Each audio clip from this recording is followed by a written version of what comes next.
नमस्कार, UP live देख रहे हैं आप। मैं आपके साथ आयुष्पाल। बुलेटिन की शुरुआत करते हैं लखनऊ से आई बड़ी खबर के साथ। यूपी कैबिनेट की महत्वपूर्ण बैठक होने वाली है। सीएम योगी आदित्यनाथ की अध्यक्षता में यह बैठक होगी। डिप्टी सीएम ब्रजेश पाठक भी इस बैठक में मौजूद हैं। आपको बता दें कि स्टाम्प मंत्री रविंद्र जायसवाल ने इसकी जानकारी दी है। महिलाओं के नाम जमीन खरीदने पर छूट दी जाएगी। रविंद्र की ओर से यह भी कहा गया है। इसी के साथ साथ स्टाम्प शुल्क में 1% की छूट मिलेगी। यह भी उनकी ओर से बात रखी गई है। तमाम मुद्दों को लेकर के उनकी ओर से बात रखी गई है। स्टाम्प ड्यूटी में महिलाओं को छूट मिलेगी, यह भी बात उनकी ओर से कही गई है। इसी के साथ साथ स्टाम्प पंजीयन विभाग के प्रस्ताव को भी मंजूरी दी गई है। स्टाम्प मंत्री रविंद्र जायसवाल ने इसकी जानकारी दी है। महिलाओं के नाम जमीन खरीदने पर यह छूट दी जाएगी।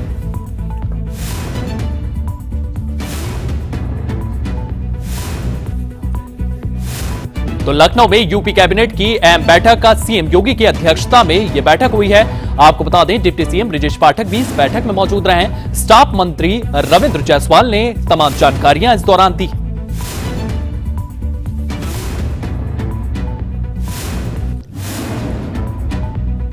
वहीं लखनऊ में उत्तर प्रदेश कृषि अनुसंधान परिषद के 36वें स्थापना दिवस के मौके पर कृषि वैज्ञानिकों की मेहनत और समर्पण को सम्मानित किया गया है। मुख्यमंत्री योगी आदित्यनाथ ने इस अवसर पर आयोजित राष्ट्रीय संगोष्ठी विकसित कृषि विकसित उत्तर प्रदेश 2047 का उद्घाटन किया। इस दौरान उनकी ओर से क्या कुछ कहा गया, इस रिपोर्ट में देखिए।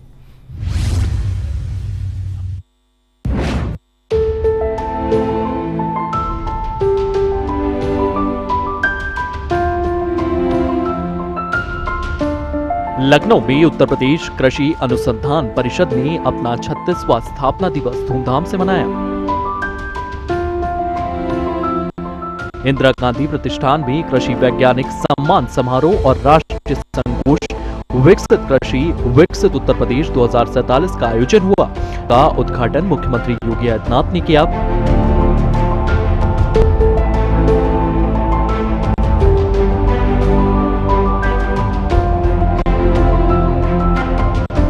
समारोह में कृषि वैज्ञानिकों को उनके उत्कृष्ट योगदान के लिए सम्मानित किया गया। सीएम योगी ने इस मौके पर कहा है कि उत्तर प्रदेश में देश की केवल 11% कृषि योग्य भूमि है, लेकिन यहाँ की उपजाऊ मिट्टी और प्रचुर जल संसाधन से कृषि के क्षेत्र में अग्रणी बनाते हैं।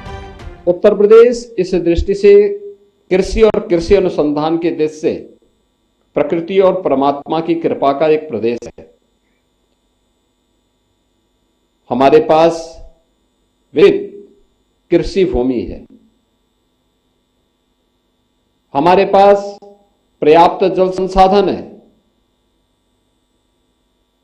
कृषि भूमि अत्यंत उर्वरा है और दुनिया के अंदर उत्तर प्रदेश एकमात्र ऐसा राज्य होगा जिसके 86% से अधिक भूभाग सिंचित है। स्वाभाविक रूप से एक तरफ प्रकृति और परमात्मा की एक कृपा और दूसरी ओर यहां पर कार्यरत केंद्र और राज्य सरकार के कृषि विश्वविद्यालयों का एक बेहतरीन संजाल। उत्तर प्रदेश सरकार स्वयं 4 कृषि विश्वविद्यालय पहले से संचालित कर रही है। 5वां कृषि विश्वविद्यालय भी स्थापित हो रहा है। हमारी जो प्रगति है, हमारे अन्नदाता किसानों की जो स्थिति है, वह बहुत चौंकाने वाली तथ्य प्रस्तुत करता है। प्रदेश के बामुश्किल 25 से 30% किसान ही ऐसे हैं जो वैज्ञानिक शोध और अनुसंधान के इन कार्यों को प्रभावी ढंग से अपनी खेती में लागू कर पा रहे हैं और उसका परिणाम भी है। मैं बार बार जिस बात को कहता हूं कि यह सच है कि देश की आबादी का 16% हिस्सा उत्तर प्रदेश में निवास करता है। यह सच है कि देश के अंदर कृषि योग्य कुल भूमि का केवल 11% उत्तर प्रदेश में है। और यह भी सच है कि देश के अंदर खाद्यान्न उत्पादन का इस 11% भूमि पर हम लोग 20% से अधिक खाद्यान्न उत्पादन कर रहे हैं। लेकिन मेरा यह मानना है कि उत्तर प्रदेश की भूमि की समतलीकरण को देखते हुए, उसकी उर्वरता को देखते हुए, जल संसाधन को देखते हुए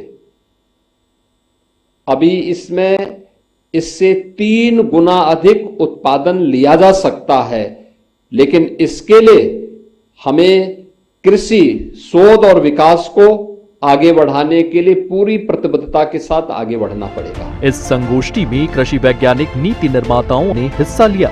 इस दौरान सीएम योगी ने कहा है कि उत्तर प्रदेश 20% से अधिक खाद्यान्न उत्पादन के साथ देश की खाद्य सुरक्षा में महत्वपूर्ण भूमिका निभा रहा है।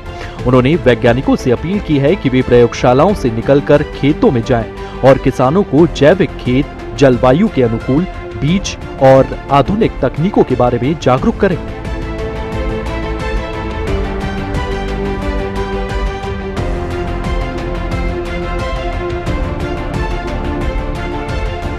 याद करना कि दुनिया के अंदर विकसित वही देश हुए हैं जिन्होंने अधिकाधिक शोध और विकास पर ध्यान दिया।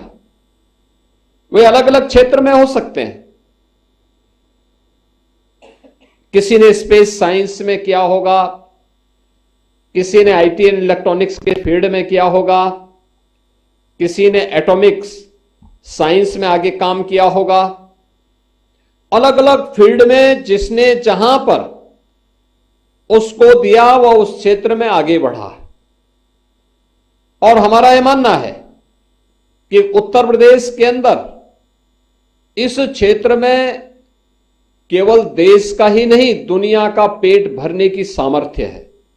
कृषि, हॉर्टिकल्चर, वेजिटेबल के लिए हम बहुत कुछ कर सकते हैं, लेकिन अभी भी हम लोग यहां की जो हमारी क्लाइमेटिक जोन है उसके अनुरूप उस प्रकार के अनुसंधान को आगे बढ़ाने, प्रकृति के व पर्यावरण के अनुरूप उस प्रकार के शोध को आगे बढ़ाने के लिए हमारे स्तर पर जो प्रयास होने चाहिए उसमें और गति देने की आवश्यकता है। आपके द्वारा किए जाने वाले शोध और विकास के इन कार्यक्रमों की गति प्रदेश की भी और देश की भी प्रगति में एक निर्णायक भूमिका का निर्वहन कर सकता है। कि यूरोप के लिए जो उपयुक्त है वह भारत के लिए भी उपयुक्त है, यह आवश्यक नहीं है।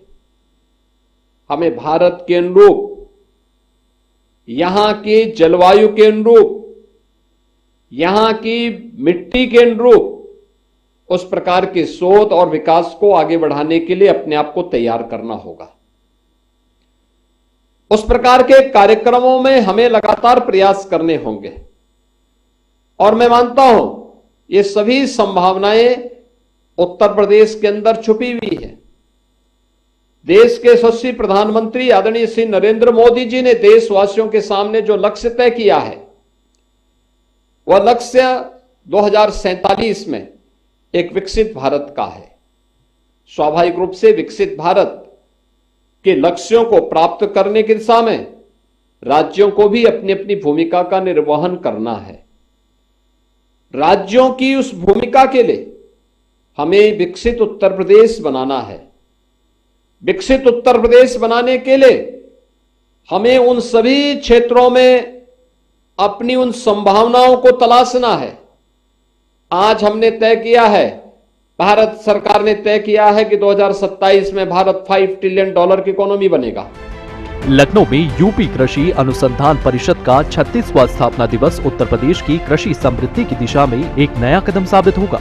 सीएम योगी के नेतृत्व में वैज्ञानिक और किसानों का ये संकल्प 2047 तक विकसित उत्तर प्रदेश का सपना साकार करने में मील का पत्थर साबित होगा। ब्यूरो रिपोर्ट, सूर्य समाचार। वहीं अब आपको संसद की ओर लिए चलते हैं। संसद के मानसून सत्र का दूसरा दिन भी हंगामे की भेंट चढ़ गया है। विपक्षी सांसदों ने ऑपरेशन सिंदूर और पहलगाम हमले के मुद्दे पर चर्चा की मांग की और पीएम से जवाब की मांग को लेकर के जोरदार प्रदर्शन किया है। विपक्ष ने इस प्रदर्शन को देखते हुए लोकसभा और राज्यसभा दोनों की कार्रवाई बुधवार तक के लिए स्थगित कर दी गई है। ये लगातार विपक्ष की ओर से ये प्रदर्शन किया गया है। क्या कुछ इस पूरे प्रदर्शन के बाद बयानबाजियां सामने आई पक्ष की ओर से, विपक्ष की ओर से, इस रिपोर्ट में देखिए। पहलगाम हमला बाईस अप्रैल को हुआ था। अब तक आतंकवादी पकड़े वो नहीं गए, लेकिन हुआ क्या? अरे देश के साथ ये अपमानजनक है। एक बाहर का आदमी देश में कहीं यह संदेश नहीं जाना चाहिए कि सरकार पहलगाम और ऑपरेशन सिंदूर पर चर्चा नहीं चाहती। हम चर्चा करेंगे, हर तरीके से करेंगे। ऑपरेशन सिंदूर पर संसद में संग्राम। Akhilesh Yadav ji, all the respective leader, कल आपने एक विषय उठाया था। कल आप चाहते थे कि आपका ऑपरेशन सिंदूर पे उस पर डिस्कशन हो। विपक्षी सांसदों का जोरदार प्रदर्शन। मैं आपसे अनुरोध कर रहा हूं कि जब सरकार आपके किसी भी विषय को आपके चर्चा करने के लिए तैयार है। चर्चा की मांग पर अड़े विपक्षी सांसद। कि ये अपनी सीट लगाए ताकि चर्चा कर सके। महत्वपूर्ण चर्चा है। हम किसी भी विषय पर जिसमें आप अनुमति दें, उसमें चर्चा करने के लिए तैयार है। सरकार अगले हफ्ते चर्चा को तैयार। ऑपरेशन सिंदूर पे देखा है, इस विषय को भी आप ले आइए और सरकार हर विषय पे न केवल चर्चा करने के लिए तैयार है बल्कि उस पर जवाब देने के लिए तैयार है। हंगामे की वजह से संसद सत्र स्थगित। ये सदन जो आपका समय है कि हम सदन को स्थगित करें। आपसे आज भी आग्रह है कि आप इस सदन को मैं चलाना चाहता हूं। सभा की कार्रवाई 2 बजे तक के लिए स्थगित की जाए। बुधवार तक के लिए की गई स्थगित। अगर आप सदन नहीं चलाना चाहते हैं, सभा की कार्यवाही बुधवार दिनांक 23 जुलाई 2025 को प्रातः 11 बजे तक के लिए स्थगित की जाती है। संसद के मॉनसून सत्र में ऑपरेशन सिंदूर पर संग्राम मचा है। मंगलवार को सत्र के दूसरे दिन भी इस मुद्दे पर चर्चा की मांग को लेकर विपक्ष का भारी विरोध प्रदर्शन देखने को मिला है। लोकसभा में विपक्ष के विरोध प्रदर्शन को देखते हुए पीठासीन जगदम्बिका पाल ने शांति की अपील की, लेकिन विपक्ष के सांसद बेल में आकर नारेबाजी करते दिखे, जिस पर जगदम्बिका पाल ने अपनी नाराजगी व्यक्त की। सभी दल के नेताओं से अपील करना चाहते हैं। I am requesting to K C Venugopal ji, Akhilesh Yadav ji, all the respective leader, कल आपने एक विषय उठाया था। कल आप चाहते थे कि आपका ऑपरेशन सिंदूर पे उस पर डिस्कशन हो। संसदीय कार्य मंत्री ने कहा था कि आज बिजनेस एडवाइजरी कमेटी की बैठक है और उसमें स्पीकर साहब की अध्यक्षता में होगा। और आपने देखा कि बिजनेस एडवाइजरी कमेटी में जिसके लिए सदन को इसी तरह से कल बाधित कर रहे थे, 16 घंटे की उस पर डिस्कशन मंजूर हुआ। अगर आप चाहते हैं कि SIR पे भी, जिस पे आज आप एक तो प्ले कार्ड अलाउ नहीं है, कृपया सदन की मर्यादा आपसे ही है। सदन में स्पीकर साहब ने समय समय पे कहा है कि इस तरह के कार्ड को डिस्प्ले मत करिए, ये सदन की मर्यादा को ठेस पहुंचाता है, सदन की गरिमा। ये सदन आपका है, देश का सर्वोच्च सदन है, पूरे देश की जनता देख रही है। अगर आप इस विषय पर डिस्कशन चाहते हैं तो कृपया Akhilesh ji, business advisory committee में ये विषय आएगा और जिस विषय पे भी आप चर्चा, तो सदन से मैं आग्रह करूंगा अमर जी कि आप लोग सबको लेके जाएं, मैं इस विषय पे रूलिंग दे दूंगा। आप कृपया सदन के सदस्य से, औजला जी आप वैकेट करें। मैं आपसे अनुरोध कर रहा हूं कि जब सरकार आपके किसी भी विषय को आपके चर्चा करने के लिए तैयार है।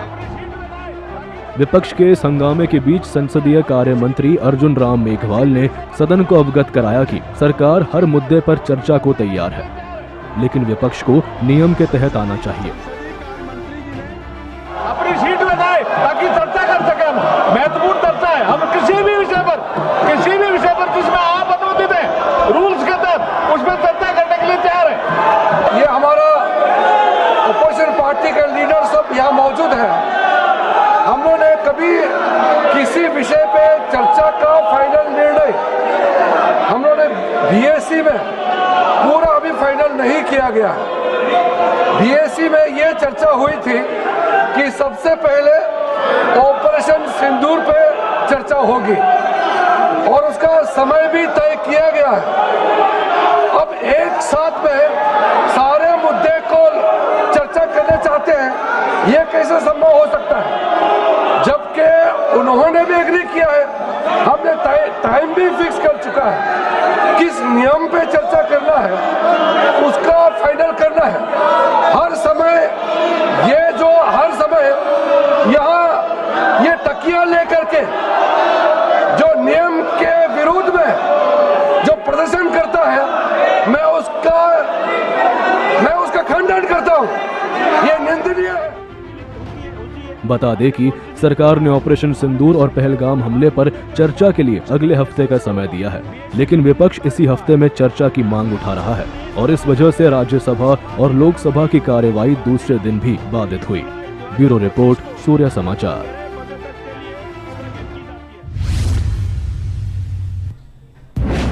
तो एक तरफ देश की संसद में हंगामा देखने को मिल रहा है, दूसरी तरफ सावन की तैयारियां भी जोरों पर है। सावन का पवित्र महीना भगवान शिव की भक्ति में डूबा हुआ है और देश भर में कावड़ यात्रा की धूम मची हुई है। लेकिन उत्तर प्रदेश में कावड़ यात्रा को लेकर के सियासी घमासान भी छिड़ गया है। पूर्व कैबिनेट मंत्री स्वामी प्रसाद मौर्य ने कावड़ियों की तुलना गुंडे मवालियों से कर दी है और एक नया विवाद खड़ा कर दिया है। इस बयान ने साधु संतों और शिव भक्तों में आक्रोश पैदा कर दिया है और सियासी गलियारों में हलचल मचा दी है। आइए इस विवाद को लेकर के ये रिपोर्ट देखें।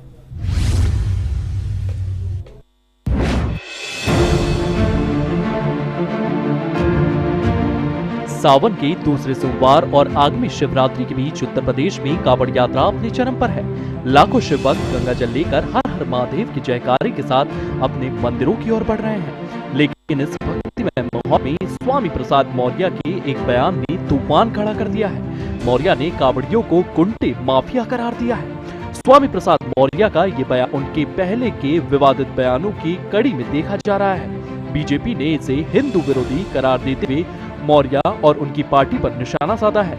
डिप्टी सीएम ब्रिजेश पाठक ने इस बयान को सनातन धर्म की भावनाओं को ठेस पहुंचाने वाला बताया है और कहा है कि कावड़ियों की भक्ति को अपमानित किया गया है। आज अखबार में जो सुर्खियां बनी है, माननीय सर्वोच्च न्यायालय ने माना है कि समाजवादी पार्टी के लोग अपने कार्यालय को बनाने के लिए जमीन दुकान कब्जा कर रहे हैं। बहुत ही निंदनीय कृत्य है। पूरे प्रदेश जनता इनकी कृत्यों को समझ चुकी है। पहले भी जानती थी कि समाजवादी पार्टी के लोग लगातार प्लाट, मकान, दुकान जब सत्ता रहती कब्जा करते हैं। अब तो हद हो गई जब नगर पालिका के कार्यालय के अंदर आवास को कब्जा करके समाजवादी पार्टी का कार्यालय बना दिया है। और माननीय सर्वोच्च न्यायालय ने कड़ी फटकार समाजवादी पार्टी के उन लोगों को लगाई है जो सर्वोच्च न्यायालय में अपील के लिए गए थे।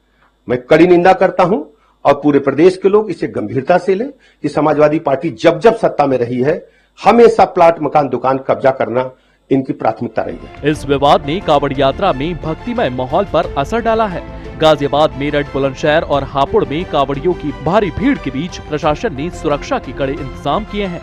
लेकिन इस बयान के बाद कुछ जगहों पर तनाव की स्थितियां बनी हुई है। साधु संतों ने स्वामी प्रसाद के खिलाफ कानूनी कार्रवाई की मांग की है। जो सावन का पवित्र महीना है और भक्ति भाव से भोलेनाथ के लिए कांवर उठा करके और कड़ी धूप में चलते हैं और उनकी ये श्रद्धा होती है और कावड़ियों को गुंडा बोलना, कावड़ियों को माफिया बोलना और एक तरफ योगी सरकार बोल रही है वर्षा, तो दूसरी तरफ सनातन विरोधी तैयार हो रहे हैं। यहाँ कहीं ना कहीं स्वामी प्रसाद मौर्य के पेट में बहुत बड़ा दर्द है, क्योंकि सारे पार्टियों से निकासित हो गए और अब इनके पीछे कोई है नहीं, तो ये बुखला चुके हैं। क्योंकि जब किसी के पीछे कोई नहीं रहता है तो आदमी बुखला जाता है, तो ये बुखला चुके इसीलिए मनमानी बातें बोल रहे हैं। मैं कहना चाहता हूं कि स्वामी प्रसाद के ऊपर एक मुकदमा दर्ज होना चाहिए। जो सनातन को गाली देते हैं ऐसा मुकदमा दर्ज होना चाहिए कि उनका दोबारा इस तरह बयान ना आए। हम साधु संत दुखी हैं इस बयान से। सावन के इस पवित्र महीने में जहां कावड़ यात्रा भगवान शिव की भक्ति का प्रतीक बनी हुई है, वहीं स्वामी प्रसाद मौर्य का विवादित बयान सियासी तूफान खड़ा कर रहा है। ब्यूरो रिपोर्ट, सूर्य समाचार। वहीं उत्तर प्रदेश की राजधानी लखनऊ में धर्मांतरण के खिलाफ एक बड़ी पहल की शुरुआत हुई है। विश्व हिंदू रक्षा परिषद ने सनातन हेल्पलाइन की औपचारिक शुरुआत कर दी है, जिसका मकसद अवैध धर्मांतरण के मामलों में पीड़ित की मदद करना है। संगठन का दावा है कि हेल्पलाइन 24 घंटे उपलब्ध होगी ताकि लोग सीधे संपर्क कर सके, अपनी शिकायतें दर्ज कर सके। क्या कुछ ये हेल्पलाइन को लेकर के जानकारियां सामने आई हैं, इस रिपोर्ट में देखिए।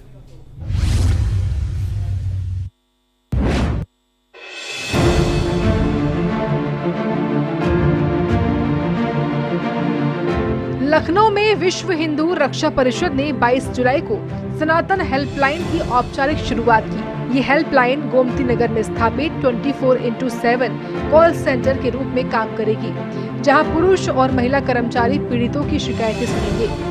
संगठन का कहना है कि हाल ही के दिनों में अवैध धर्मांतरण के मामले, खासकर छांगुर से जुड़े खुलासों के बाद इस हेल्पलाइन की जरूरत बढ़ गई थी। परिषद के राष्ट्रीय अध्यक्ष गोपाल राय ने बताया कि हाल ही में आयोजित धर्म संसद में सनातन हेल्पलाइन शुरू करने का प्रस्ताव सर्वसम्मति के साथ पास हुआ। इसका मकसद धर्मांतरण के पीड़ितों को त्वरित सहायता और कानूनी मार्गदर्शन प्रदान करना है। देखिए, भारत में बहुत तेजी से हमारी जो हिंदू बहनें हैं उनको धर्मांतरण का शिकार उनका हो रहा है, और इसको करने के लिए छांगुर बाबा अलग, जाकिर नाइक वीडियो भेज करके के लोगों को प्रताड़ित करके या अपने गुरुओं के द्वारा वो योजना बना रहा है। साथ में शाहीन बाग में जो धरना प्रदर्शन हुआ था, देश के विरुद्ध हुआ था, प्रधानमंत्री के विरुद्ध हुआ था, वो सब भी एक बहुत बड़ा रैकेट इसमें है, जो 2047 में भारत को इस्लामी राष्ट्र बनाने की योजना चल रही है। उसमें उसको देखते हुए हमारा ये लाइन नंबर विश्व हिंदू रक्षा परिषद का जो है ये काम कर रहा है और काम करता रहेगा। रात दिन ये फोन चालू रहेगा। और आज की घटना में बताऊं कि कल मैं टेम्परेरी तौर पे जो हम लोगों का एक डेमो हमने लिया था, तुरंत टेलीफोन आया है देवरिया से। देवरिया आने के बाद फोन हम लोगों ने क्या किया कि तत्काल उसको कवर किया कि कहां पर है। खुखुंदू थाने में मुकदमा दर्ज है, कल ही मुकदमा दर्ज हुआ है। हेल्पलाइन शुरू होने के बाद हेल्पलाइन ऑफिस में कई लोग शिकायत लेकर पहुंचे। इनमें अवैध धर्मांतरण और संबंधित गतिविधियों से जुड़े मामले शामिल थे। कई पीड़ितों ने छांगुर के खिलाफ धर्मांतरण का आरोप भी लगाया। विश्व हिंदू रक्षा परिषद ने दावा किया कि ये हेल्पलाइन न केवल उत्तर प्रदेश बल्कि पूरे देश में अवैध धर्मांतरण के खिलाफ जागरूकता फैलाएगी। संगठन ने सरकार से भी अपील की है कि धर्मांतरण विरोधी कानूनों को और सख्त किया जाए। लखनऊ में सनातन हेल्पलाइन की शुरुआत सामाजिक जागरूकता का एक अनूठा संगम बन गया है। विश्व हिंदू रक्षा परिषद का ये कदम क्या अवैध धर्मांतरण के खिलाफ प्रभावी साबित होगा, ये वक्त बताएगा। ब्यूरो रिपोर्ट, सूर्या समाचार। वहीं सावन के इस पवित्र महीने में तमाम भक्त भगवान शिव की भक्ति में डूबे हुए हैं। उत्तर प्रदेश और हरियाणा में लाखों कांवड़िए हर हर महादेव और बम बम भोले के जयकारों के साथ गंगा जल लेकर अपने मंदिरों की ओर बढ़ रहे हैं। हापुड़ में मेरठ आगरा राज्यमार्ग पर रूट डायवर्शन लागू किया गया है। गाजियाबाद में कांवड़िए गंगा जल लेकर लौट रहे हैं और बुलंदशहर में पुलिस ड्रोन से निगरानी कर रही है। हरियाणा के कुरुक्षेत्र और बहादुरगढ़ में भी शिवरात्रि की तैयारियां जोरों पर है, जबकि करनाल में अनोखी कांवड़ यात्रा ने भक्ति का रंग बिखेरा है। आइए इस भक्ति भरे माहौल की एक झलक देखते हैं।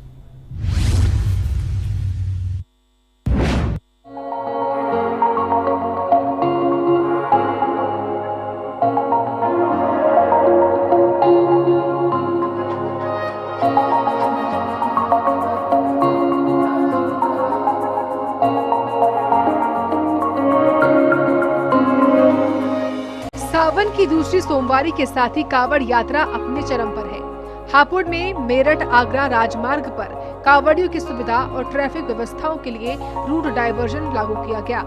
भारी वाहनों को 11 जुलाई से राष्ट्रीय राजमार्ग 9 और ईस्टर्न पेरिफेरल एक्सप्रेसवे के रास्ते डाइवर्ट किए गए, ताकि कांवड़ियों को पैदल यात्रा में कोई परेशानी न हो। भगवान राम की नगरी अयोध्या में जिला प्रशासन ने कांवड़ियों पर पुष्प वर्षा की। सरयू नदी तट पर पहुंचे कांवड़ियों पर हेलीकॉप्टर से फूलों की बारिश की गई, तो वहीं बाराबंकी में जिला प्रशासन ने कांवड़ियों पर फूलों की बारिश की। गाजियाबाद में कांवड़िए हरिद्वार से गंगा जल लेकर दुधेश्वर नाथ मंदिर और अन्य शिव मंदिरों की ओर लौट रहे हैं। दिल्ली मेरठ एक्सप्रेसवे पर 17 जुलाई से सभी वाहनों की आवाजाही बंद है। और NH9 पर वैकल्पिक रास्तों का उपयोग हो रहा है। प्रशासन ने 1657 CCTV और 550 पुलिसकर्मियों की तैनाती दुधेश्वर नाथ मंदिर के आसपास की है।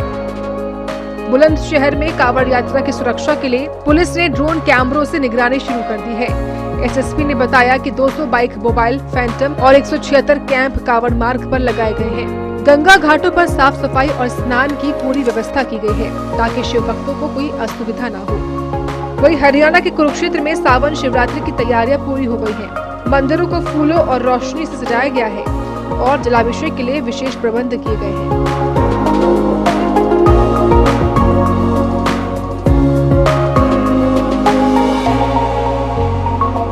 बहादुरगढ़ में शिवरात्रि को लेकर पूरा शहर शिवमय हो गया है।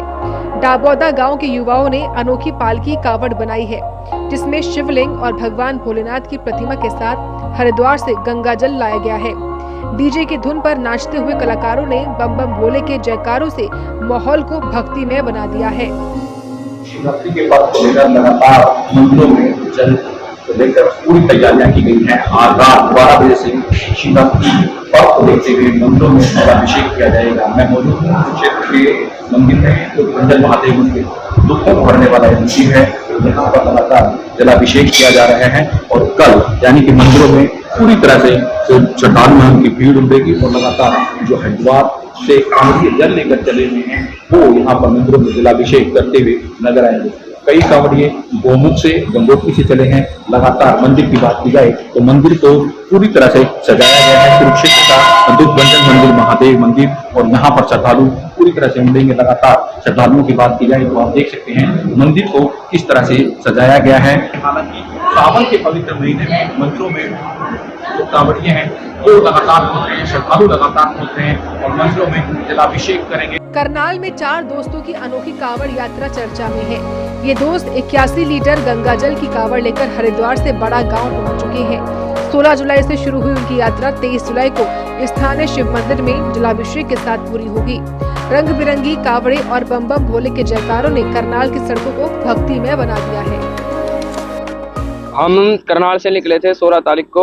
14 तारीख को हम अपने 16 तारीख ने जल उठाया था। हम 4 जनों ने, हम 4 दोस्त हैं और आज 21 तारीख हो चुकी है। हम बड़े गांव में पहुंच गए हैं और 23 तारीख को तो हम सुबह करनाल में पहुंच जाएंगे। 81 लीटर जल है। ये 4 दोस्त हैं। हम बस बोले बाबा से इच्छा है कि हम 4 दोस्तों की जोड़ी बनाए। जय भोले शंकर। हम 4 दोस्त हैं। करनाल से 14 तारीख को हरिद्वार के लिए रवाना हुए थे और 16 तारीख को जल उठाया है। 23 तारीख को जल अभिषेक करना है। आज 21 तारीख हो चुकी है। बड़े गांव के पास हम पहुंच चुके हैं और 23 तारीख को हम अपने भोले बाबा को जल चढ़ाएंगे। सावन की दूसरी सोमवारी और आगामी शिवरात्रि के साथ यूपी और हरियाणा में भगवान शिव की भक्ति चरम पर है। हापुड़, गाजियाबाद, बुलंदशहर, कुरुक्षेत्र, बहादुरगढ़ और करनाल में कांवड़ यात्रा की धूम और अनोखी भक्ति की कहानियां माहौल को शिवमय बना रही है। ब्यूरो रिपोर्ट, सूर्या समाचार। चलिए फिलहाल यूपी लाइव में इतना ही। आप बने रहिए सूर्य समाचार के साथ।